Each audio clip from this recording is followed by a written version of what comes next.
और जिस नेटो के दम पर ज़ेलेंस्की रूस से जंग लड़ रहे थे, उसी नेटो ने यूक्रेन के सरेंडर का प्लान तैयार कर लिया। यानी पुतिन जिस रणनीति पर काम कर रहे थे वो सर्दियों से पहले ही कामयाब होती दिख रही है। पुतिन के किम और जिनपिंग से गठबंधन करने से नेटो की नींदें उड़ी हुई हैं। दूसरी तरफ नेटो के भेजे हथियारों से भी यूक्रेन रूस को खदेड़ नहीं पाया। ऐसे में नेटो को डर है कि कहीं यूक्रेन के बाद अगला टारगेट नेटो के सदस्य देश न हो जाएं। इसलिए नेटो यूक्रेन का सरेंडर कराकर रूस से आमने सामने की जंग को टालना चाहता है। यानी नेटो यूक्रेन के साथ एक बड़े धोखे की स्क्रिप्ट तैयार कर चुका है।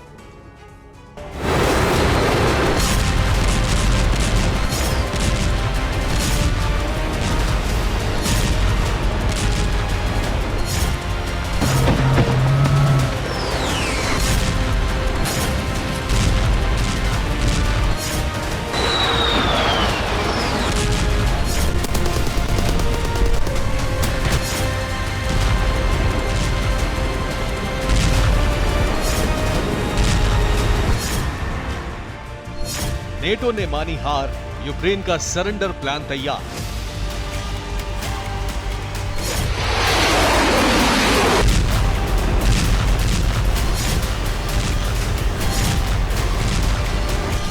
सर्दियों से पहले यूक्रेन फतेह, रूस का अगला टारगेट तय।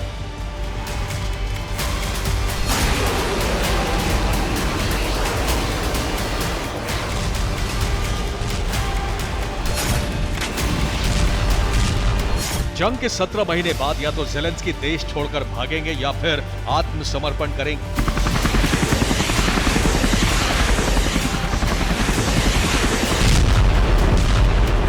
क्योंकि जिसके दम पर ज़ेलेंस्की ताक दिखा रहे थे, अब वही नेटो पीछे हटने लगा है।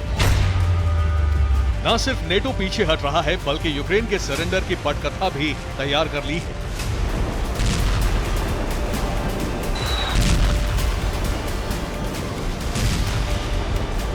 क्या यूक्रेन सरेंडर के लिए मजबूर है या नेटो जंग से पीछे हटने लगा है?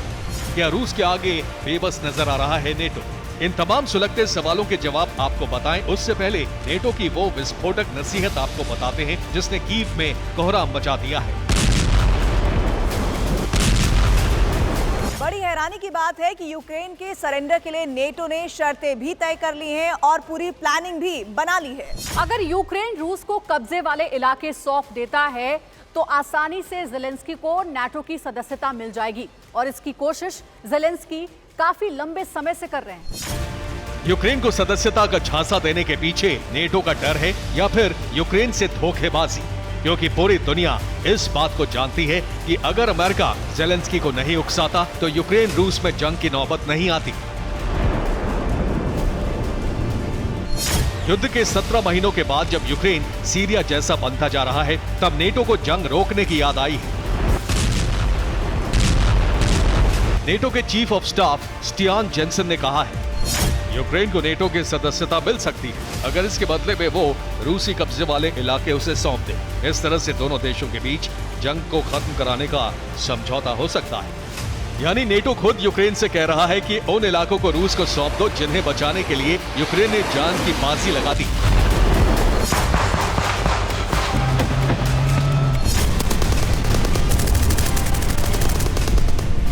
यूक्रेन ने नेटो के सुझाव पर सख्त ऐतराज जताया है। यूक्रेन के प्रेसिडेंट ज़ेलेंस्की के मुख्य सलाहकार माइखैलो पोडोलियाक की तरफ से बयान जारी हुआ है जिसमें कहा है, नेटो की छतरी बचाने के लिए हम अपने इलाके कैसे दे दें?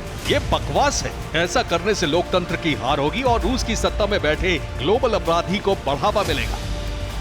नेटो के सुझाव पर रूस की प्रतिक्रिया भी आ गई है। रूस की सुरक्षा परिषद के डिप्टी चीफ दिमित्री मेदवेदेव ने कहा है, यूक्रेन का नेटो में शामिल होने के लिए ये एक नया आइडिया है। यूक्रेन कीव और दूसरे विवादित इलाकों को छोड़कर नेटो में शामिल हो सकता है क्योंकि यूक्रेन के सभी इलाके विवादित हैं, जबकि कीव प्राचीन रूस की राजधानी थी। ऐसे में यूक्रेन को अपनी राजधानी कीव से लबीब ले जानी होगी। नेटो के बैकफुट पर आने से रूस को अपनी जीत और नजदीक नजर आने लगी है, क्योंकि यूक्रेन ने साफ ऐतराज जता दिया है कि वो इन शर्तों के साथ नेटो में शामिल नहीं होगा, बल्कि वो जंग लड़ता रहेगा। लेकिन सवाल ये है कि यूक्रेन को हथियार कहां से मिलेंगे? अब यूक्रेन की हालत कुछ ऐसी है कि इधर कुआं तो उधर खाई। अगर ज़ेलेंस्की नाटो की सलाह मानते हैं तो यूक्रेन को कई इलाकों से हाथ धोना पड़ सकता है। अगर यूक्रेन नेटो की सलाह को नहीं मानता है तो वो सैन्य मदद से अपने हाथ खींच लेगा, जिससे यूक्रेन पूरी तरह से अलग थलग पड़ जाएगा। और यही रूस के लिए सबसे मुफीद वक्त होगा, जब रूस पूरी तरह से यूक्रेन को डकार जाएगा।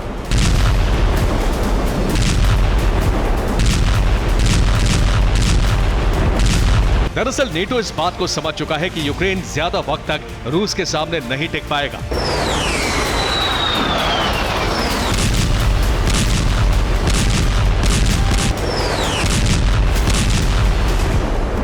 ऐसे में नेटो ने अपनी फजीहत बचाने के लिए यूक्रेन का सरेंडर प्लान बना लिया है, जबकि हकीकत में नेटो खुद घबरा रहा है। इसके पीछे की वजह समझिए।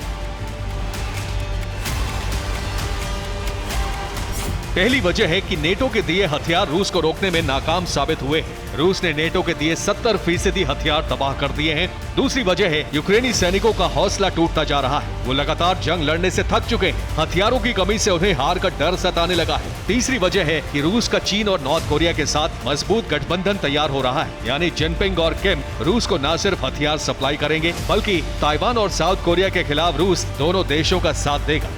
इसके अलावा चौथी और सबसे अहम वजह है नेटो के हथियारों के रिवर्स इंजीनियरिंग, यानी जंग के मैदान में यूक्रेनी सैनिकों के छोड़े हथियारों को रूसी सैनिक लेकर चले गए और उनकी तकनीक के आधार पर हथियार और डिफेंस सिस्टम मजबूत कर लिया। ऐसी सूरत में नेटो को न सिर्फ यूक्रेन की हार दिखने लगी, बल्कि दूसरे नेटो देश भी संकट में घिरते नजर आने लगे, क्योंकि अगर रूस ने यूक्रेन को हरा दिया तो पुतिन रुकेंगे नहीं, वो दूसरे देशों पर हमला जरूर करेंगे।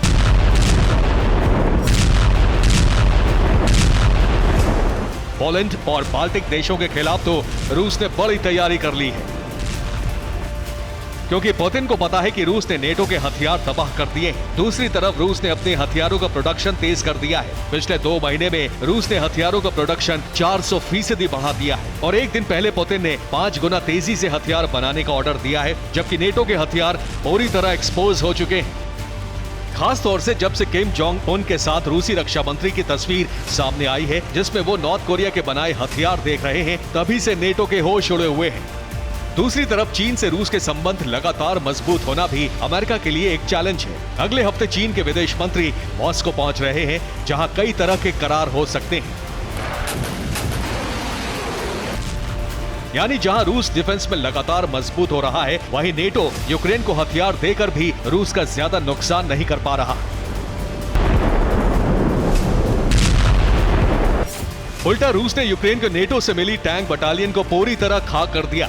यूक्रेन को नेटो से करीब 1800 टैंक मिले थे, जिसमें से करीब 70% पूरी तरह बर्बाद हो चुके हैं, जिसमें लेपर्ड, चैलेंजर और ब्रैडली आर्मर्ड व्हीकल को सबसे ज्यादा नुकसान पहुंचा है। दूसरी तरफ यूक्रेन का डिफेंस सिस्टम पूरी तरह बर्बाद हो चुका है। इसी वजह से रूस ने ड्रोन और मिसाइल अटैक तेज कर दिए हैं। इतना ही नहीं, ब्रिटेन के स्टॉर्म शैडो और फ्रांस की स्कैल्प मिसाइल के ज्यादातर वेयरहाउस रूस ने उड़ा दिए। इसके अलावा आर्टिलरी सिस्टम M777 हॉवित्जर और रॉकेट लॉन्चर M142 हाइमार्स को रूस ने ड्रोन अटैक से पूरी तरह बेकार कर दिया है।